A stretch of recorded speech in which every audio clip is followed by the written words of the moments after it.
I never knew anyone so keenly alive to a joke as the king was. He seemed to live only for joking. To tell a good story of the joke kind, and to tell it well, was the surest road to his favor. Thus it happened that his 7 ministers were all noted for their accomplishments as jokers. They all took after the king, too, in being large, corpulent, oily men, as well as inimitable jokers. Whether people grow fat by joking, or whether there is something in fat itself which predisposes to a joke, I have never been quite able to determine. But certain it is that a lean joker is a rara avis in terris.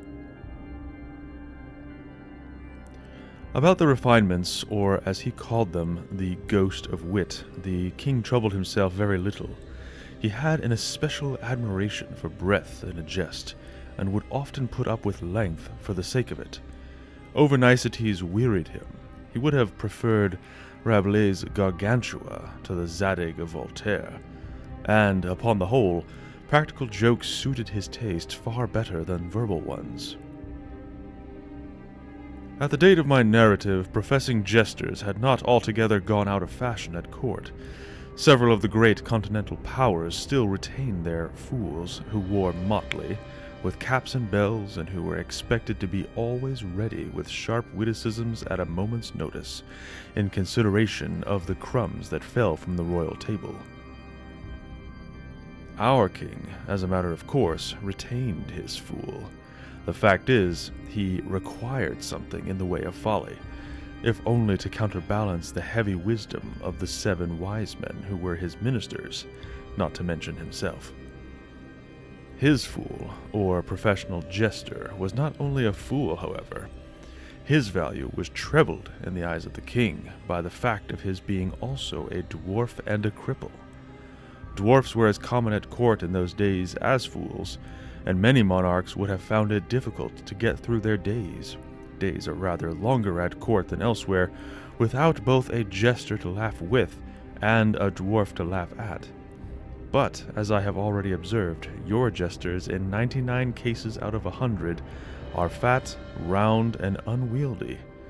So that it was no small source of self-gratulation with our king that, in Hopfrog, this was the fool's name, he possessed a triplicate treasure in one person.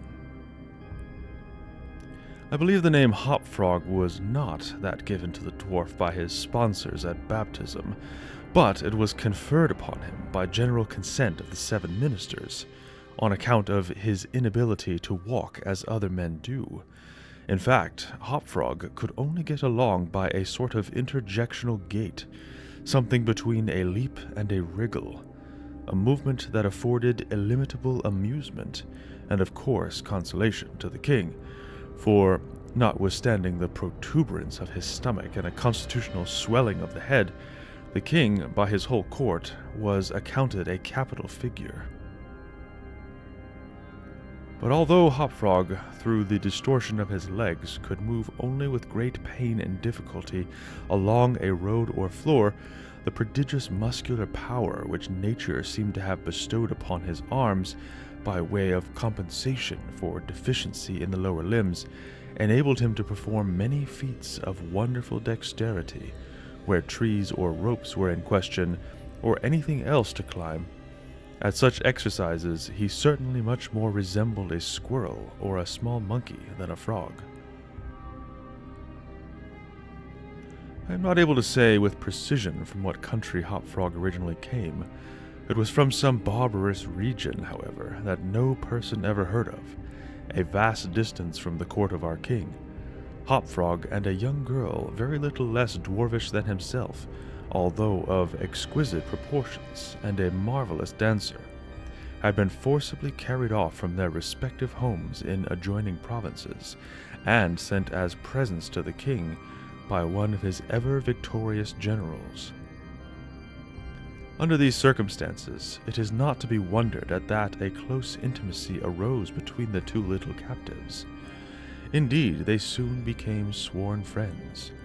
Hopfrog, who, although he made a great deal of sport, was by no means popular, had it not in his power to render Trippetta many services, but she, on account of her grace and exquisite beauty, although a dwarf, was universally admired and petted. So she possessed much influence and never failed to use it whenever she could for the benefit of Hopfrog. On some grand state occasion, I forgot what, the king determined to have a masquerade, and whenever a masquerade or anything of that kind occurred at our court, then the talents both of Hopfrog and Trippetta were sure to be called into play. Hopfrog, in especial, was so inventive in the way of getting up pageants, suggesting novel characters and arranging costumes for masked balls that nothing could be done, it seems, without his assistance. The night appointed for the feat had arrived. A gorgeous hall had been fitted up under Trippetta's eye, with every kind of device which could possibly give eclat to a masquerade. The whole court was in a fever of expectation. As for costumes and characters, it might well be supposed that everybody had come to a decision on such points. Many had made up their minds as to what roles they should assume a week or even a month in advance, and in fact there was not a particle of indecision anywhere, except in the case of the king and his 7 ministers. Why they hesitated I never could tell, unless they did it by way of a joke. More probably they found it difficult, on account of being so fat, to make up their minds. At all events, time flew, and, as a last resort, they sent for Trippetta and Hopfrog. When the 2 little friends obeyed the summons of the king, they found him sitting at his wine with his 7 ministers of his cabinet council. But the monarch appeared to be in a very ill humor. He knew that Hopfrog was not fond of wine, for it excited the poor cripple almost to madness, and madness is no comfortable feeling. But the king loved his practical jokes, and took pleasure in forcing Hopfrog to drink and, as the king called it, to be merry. "Come here, Hopfrog," said he as the jester and his friend entered the room. "Swallow this bumper to the health of your absent friends." Here Hopfrog sighed. "And then let us have the benefit of your invention. We want characters. Characters, man. Something novel. Out of the way. We are wearied with this everlasting sameness. Come, drink. The wine will brighten your wits." Hopfrog endeavored, as usual, to get up a jest in reply to these advances from the king, but the effort was too much. It happened to be the poor dwarf's birthday, and the command to drink to his absent friends forced the tears to his eyes. Many large bitter drops fell into the goblet as he took it humbly from the hand of the tyrant. "Ah, ha, ha, ha," roared the latter as the dwarf reluctantly drained the beaker. "See what a glass of good wine can do. Why, your eyes are shining already." Poor fellow. His eyes gleamed rather than shone, for the effect of wine on his excitable brain was not more powerful than instantaneous. He placed the goblet nervously on the table, and looked round upon the company with a half-insane stare. They all seemed highly amused at the success of the king's joke. "And now to business," said the Prime Minister, a very fat man. "Yes," said the king. "Come, Hopfrog, lend us your assistance. Characters, my fine fellow. We stand in need of characters, all of us. Ha ha ha!" And as this was seriously meant for a joke, his laugh was chorused by the 7. Hopfrog also laughed, although feebly and somewhat vacantly. "Come, come," said the king impatiently. "Have you nothing to suggest?" "I am endeavoring to think of something novel," replied the dwarf abstractedly, for he was quite bewildered by the wine. "Endeavoring?" cried the tyrant fiercely. "What do you mean by that?" "Ah, I perceive. You are sulky and want more wine. Here, drink this." And he poured out another goblet full and offered it to the cripple, who merely gazed at it, gasping for breath. "Drink, I say," shouted the monster, "or by the fiends—" The dwarf hesitated. The king grew purple with rage. The courtiers smirked. Trippetta, pale as a corpse, advanced to the monarch's seat, and, falling on her knees before him, implored him to spare her friend. The tyrant regarded her for some moments in evident wonder at her audacity, He seemed quite at a loss what to do or say, how most becomingly to express his indignation. At last, without uttering a syllable, he pushed her violently from him and threw the contents of the brimming goblet in her face. The poor girl got up the best she could, and, not daring even to sigh, resumed her position at the foot of the table. There was a dead silence for about half a minute, during which the falling of a leaf or of a feather might have been heard. It was interrupted by a low but harsh and protracted grating sound which seemed to come at once from every corner of the room. "What? What? What are you making that noise for?" demanded the king, turning furiously to the dwarf. The latter seemed to have recovered in great measure from his intoxication, and, looking fixedly but quietly into the tyrant's face, merely ejaculated, "I? I? How could it have been me?" "The sound appeared to have come from without," observed one of the courtiers. "I fancy it was the parrot at the window, whetting his bill upon his cage wires." "True," replied the monarch, as if much relieved by the suggestion. "But, on the honor of a knight, I could have sworn that it was the gritting of this vagabond's teeth." Hereupon the dwarf laughed. The king was too confirmed a joker to object to anyone's laughing, and displayed a set of large, powerful, and very repulsive teeth.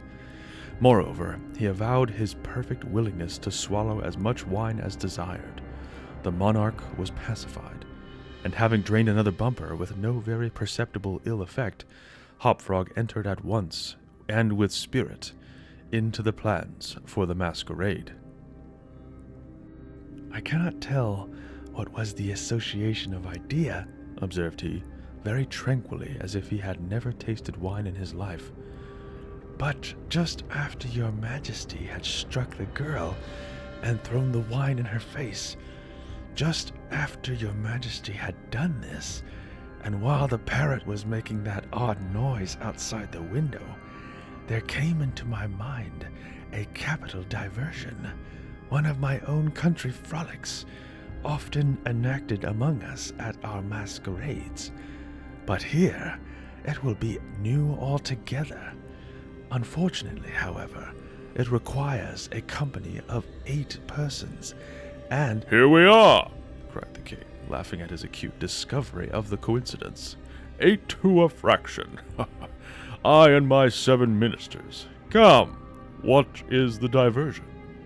"We call it," replied the cripple, "the 8-chained ourang-outangs, and it really is excellent sport if well enacted." "We will enact it," remarked the king, drawing himself up and lowering his eyelids. "The beauty of the game," continued Hopfrog, "lies in the fright it occasions among the women." "Capital!" roared in chorus the monarch and his ministry. "I will equip you as ourang-outangs," proceeded the dwarf. "Leave all that to me. The resemblance shall be so striking that the company of masqueraders will take you for real beasts, and of course they will be as much terrified as astonished." "Oh, this is exquisite!" exclaimed the king. "Hopfrog, I will make a man of you." "The chains are for the purpose of increasing the confusion by their jangling. You are supposed to have escaped en masse from your keepers. Your majesty cannot conceive the effect produced at a masquerade by 8 chained ourang-outangs, imagined to be real ones by most of the company, and rushing in with savage cries among the crowd of delicately and gorgeously habited men and women. The contrast is inimitable." "It must be," said the king, and the council arose hurriedly, as it was growing late, to put in execution the scheme of Hopfrog. His mode of equipping the party as ourang-outangs was very simple, but effective enough for his purposes.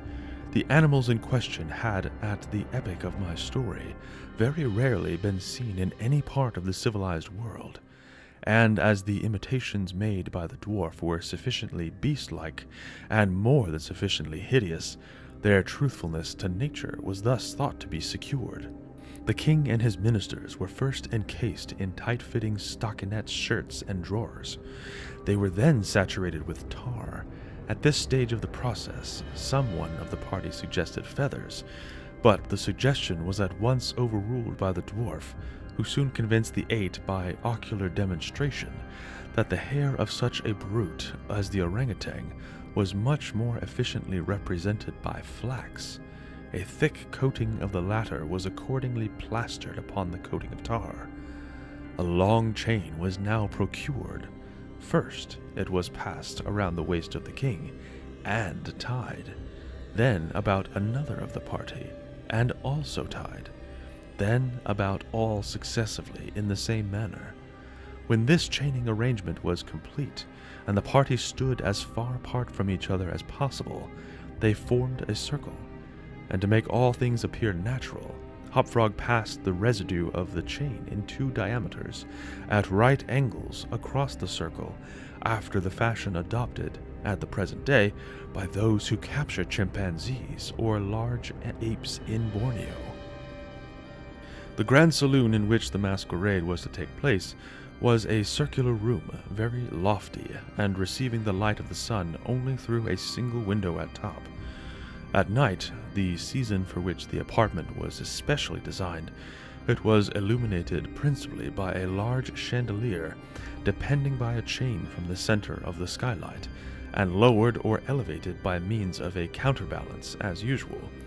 But, in order not to look unsightly, this latter passed around the cupola and over the roof.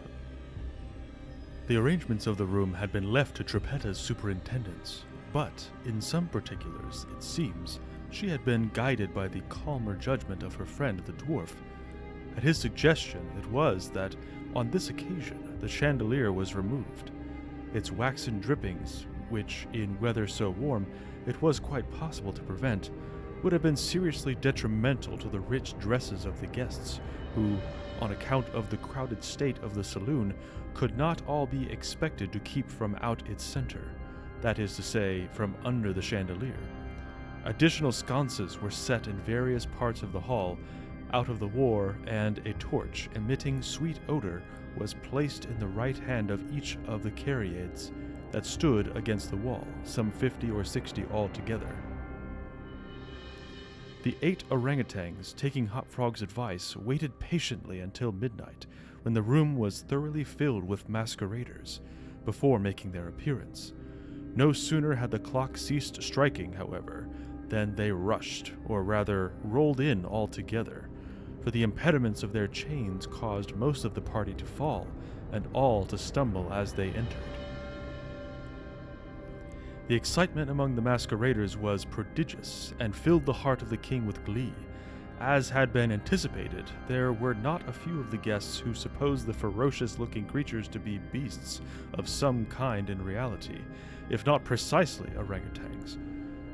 Many of the women swooned with affright, and had not the king taken the precaution to exclude all weapons from the saloon, his party might soon have expiated their frolic in their blood. As it was, a general rush was made for the doors, but the king had ordered them to be locked immediately upon his entrance, and, at the dwarf's suggestion, the keys had been deposited with him. While the tumult was at its height, and each masquerader attentive only to his own safety, for, in fact, there was much real danger from the pressure of the excited crowd, the chain by which the chandelier ordinarily hung, and which had been drawn up on its removal, might have been seen very gradually to descend, until its hooked extremity came within 3 feet of the floor. Soon after this, the king and his 7 friends, having reeled about the hall in all directions, found themselves, at length, in its center, and, of course, in immediate contact with the chain. While they were thus situated, the dwarf, who had followed noiselessly at their heels, inciting them to keep up the commotion, took hold of their own chain at the intersection of the 2 portions which crossed the circle diametrically and at right angles.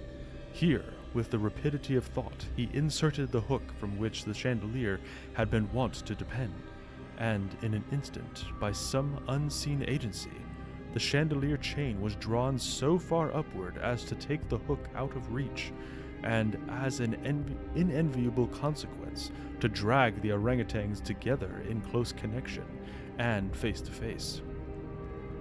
The masqueraders by this time had recovered in some measure from their alarm, and beginning to regard the whole matter as a well-contrived pleasantry, set up a loud shout of laughter at the predicament of the apes. "Leave them to me!"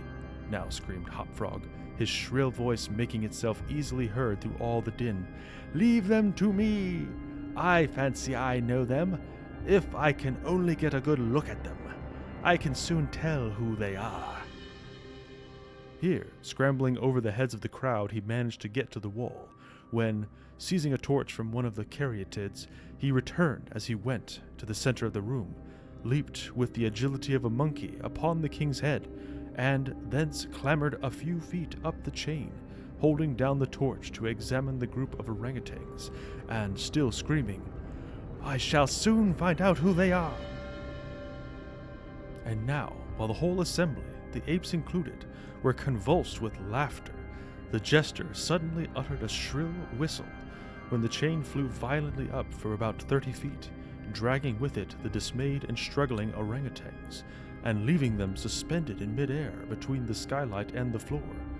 Hopfrog, clinging to the chain as it rose, still maintained his relative position in respect to the 8 maskers, and still, as if nothing were the matter, continued to thrust his torch down toward them, as though endeavoring to discover who they were. So thoroughly astonished was the whole company at this ascent, that a dead silence of about a minute's duration ensued. It was broken by just such a low, harsh, grating sound as had before attracted the attention of the king and his counselors, when the former threw the wine in the face of Trippetta. But on the present occasion, there could be no question as to whence the sound issued. It came from the fang-like teeth of the dwarf, who ground them and gnashed them as he foamed at the mouth and glared with an expression of maniacal rage into the upturned countenances of the king and his 7 companions. "Aha!" said at length the infuriated jester. "Aha! I begin to see who these people are now." Here, pretending to scrutinize the king more closely, he held the torch at the flaxen coat which enveloped him, and which instantly burst into a sheet of vivid flame. In less than half a minute, the whole 8 orangutans were blazing fiercely amid the shrieks of the multitude, who gazed at them below, horror-stricken, and then without the power to render them the slightest assistance. At length, the flames, suddenly increasing in virulence, forced the jester to climb higher up the chain, to be out of their reach, and as he made this movement, the crowd again sank, for a brief instant, into silence. The dwarf seized his opportunity at once more, spoke. "I now see distinctly," he said, "what manner of people these maskers are. They are a great king and his 7 privy councillors, a king who does not scruple to strike a defenseless girl, and his 7 councillors who abet him in the outrage. As for myself, I am simply Hopfrog, the jester, and this is my last jest." Owing to the high combustibility of both the flax and the tar to which it adhered, the dwarf had scarcely made an end of his brief speech before the work of vengeance was complete. The 8 corpses swung in their chains, a fetid, blackened, hideous, and indistinguishable mass. The cripple hurled his torch at them, clambered leisurely to the ceiling, and disappeared through the skylight. It is supposed that Trippetta, stationed on the roof of the saloon, had been the accomplice of her friend in his fiery revenge, and that, together, they effected their escape to their own country, for neither was seen again.